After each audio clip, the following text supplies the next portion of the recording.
ಪರಮೇಶ್ವರ್ ಅವರಾಯ್ತು. ಈಗ ಸಿದ್ದರಾಮಯ್ಯನವರು ಔತಣಕೂಟಕ್ಕೆ ಆಹ್ವಾನಿಸಿದ್ದಾರೆ ಸಚಿವರಿಗಾಗಿ.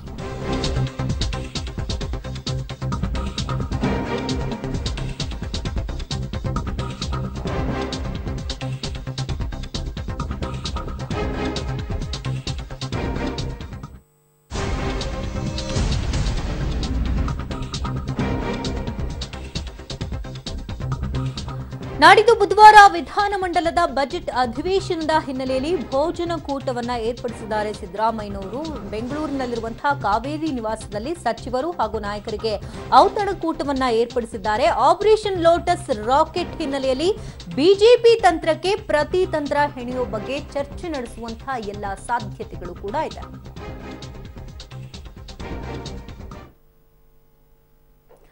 ಇನ್ನಷ್ಟು ಡೀಟೇಲ್ಸ್ ನ ಕಲೆ ಹಾಕೋಣ. ದೂರವಾಣಿ ಸಂಪರ್ಕದಲ್ಲಿ ಸೀನಿಯರ್ ಕರೆಸ್ಪಾಂಡೆಂಟ್ ಸುಕೇಶ್ ಇದ್ದಾರೆ. ಸುಕೇಶ್, ಸಿದ್ದರಾಮಯ್ಯನವರು ಭೋಜನ ಕೂಟವನ್ನ ಏರ್ಪಡಿಸಿದ್ದಾರೆ ಸಚಿವರುಗಳು ಹಾಗೂ ನಾಯಕರುಗಳಿಗಾಗಿ. ಏನ್ ಉದ್ದೇಶ ಅಂತ? ಶಕುಂತಳಾ, ಸಿಎಲ್ಪಿ ನಾಯಕರು ಕೂಡ ಆಗಿರ್ತಕ್ಕಂಥ ಮತ್ತು ಸಮನ್ವಯ ಸಮಿತಿ ಅಧ್ಯಕ್ಷರು ಕೂಡ ಆಗಿರ್ತಕ್ಕಂಥ ಮಾಜಿ ಸಿಎಂ ಸಿದ್ದರಾಮಯ್ಯ ಅವರು ನಾಳೆ ತಡರಾತ್ರಿ ತಮ್ಮ ನಿವಾಸ ಕಾವೇರಿ ಏನಿದೆ, ಕಾವೇರಿಯಲ್ಲಿ ಕಾಂಗ್ರೆಸ್ನ ಸಚಿವರುಗಳಿಗೆ ಮತ್ತು ಕೆಪಿಸಿಸಿ ಕೆಲವು ಆಯ್ದ ಮುಖಂಡರುಗಳಿಗೆ ಭೋಜನ ಕೂಟವನ್ನು ಕೂಡ ಏರ್ಪಡಿಸಿದ್ದಾರೆ. ವಿಶೇಷವಾಗಿ ಅಧಿವೇಶನ ಆರಂಭವಾಗ್ತಿರುವಂತಹ ಹಿನ್ನೆಲೆಯಲ್ಲಿ ಅಧಿವೇಶನದಲ್ಲಿ ವಿಶೇಷವಾಗಿ ಕಾಂಗ್ರೆಸ್ನ ಶಾಸಕರುಗಳು ಸರ್ಕಾರಕ್ಕೆ ಕೈ ಕೊಡಬಹುದು ಅನ್ನುವಂತ ಆತಂಕ ಕೂಡ ಇರೋದ್ರಿಂದ ಅವೆಲ್ಲದರ ಬಗ್ಗೆ ಚರ್ಚೆ ಮಾಡುವಂತ ನಿಟ್ಟಿನಲ್ಲಿ ತಮ್ಮ ನಿವಾಸದಲ್ಲಿ ಭೋಜನ ಕೂಟವನ್ನು ಏರ್ಪಡಿಸಿರುವಂತದ್ದು ಮತ್ತು ಅಲ್ಲಿಗೆ ಎಲ್ಲರೂ ಬನ್ನಿ ಅಂತ ಆಹ್ವಾನ ಕೂಡ ತಮ್ಮ ಪಕ್ಷದವರಿಗೆ ಕೊಟ್ಟಿದ್ದಾರೆ.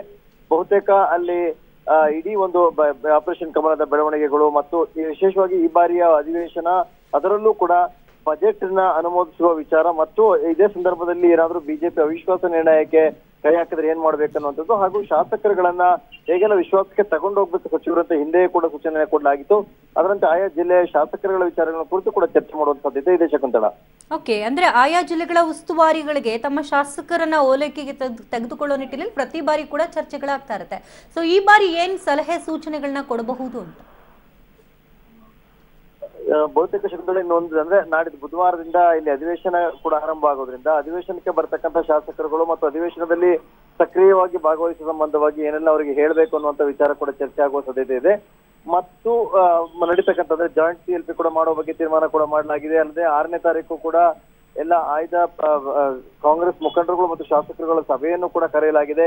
ಇವೆಲ್ಲ ವಿಚಾರಗಳು ಸಾಕಷ್ಟು ಈ ಬಾರಿ ಸಮ್ಮಿಶ್ರ ಸರ್ಕಾರದ ನಡುವೆ ಇರ್ತಕ್ಕಂಥ ಬೆಳವಣಿಗೆಗಳಲ್ಲಿ ಕಾಂಗ್ರೆಸ್ನ ಪಾಲುದಾರಿಕೆ ಜಾಸ್ತಿ ಇರುವಂತದ್ದು, ಕಾಂಗ್ರೆಸ್ನ ಶಾಸಕರುಗಳೇ ಸಮರ್ಪಕವಾಗಿ ಬರ್ತಾ ಇಲ್ಲ ಅಥವಾ ಕೈ ತಪ್ಪಿ ಹೋದ್ರು ಅನ್ನುವಂಥದ್ದು ಅಥವಾ ಬಂಡಾಯದ ಬಾವುಟವನ್ನು ಆರಿಸಿರುವಂತದ್ದು. ಹಾಗಾಗಿ ಅವ್ರನ್ನ ಹೇಗೆ ಸಮಾಧಾನ ಪಡಿಸಿಕೊಂಡು ಎಲ್ಲರನ್ನು ಒಗ್ಗೂಡಿಸ್ಕೊಂಡು ಹೋಗ್ಬೇಕನ್ಬೇಕಾದ್ರೆ ಮೊದಲು ಸರ್ಕಾರದ ಭಾಗವಾಗಿರ್ತಕ್ಕಂಥ ಸಚಿವರುಗಳ ಜೊತೆ ಚರ್ಚೆ ಮಾಡಿಕೊಳ್ಳುವುದು ಅಗತ್ಯ ಅನ್ನುವಂತ ನಿಟ್ಟಿನಲ್ಲಿ ಈ ಒಂದು ಭೋಜನ ಕೂಟ ಮತ್ತು ಚರ್ಚೆ ಕೂಡ ಆಹ್ವಾನಿಸಿದ್ದಾರೆ. ಪ್ರಮುಖವಾಗಿ ಯಾರ್ಯಾರು ಭಾಗವಹಿಸ್ತಾ ಇದ್ದಾರೆ ಸುಖೇಶ್ ಇದರಲ್ಲಿ?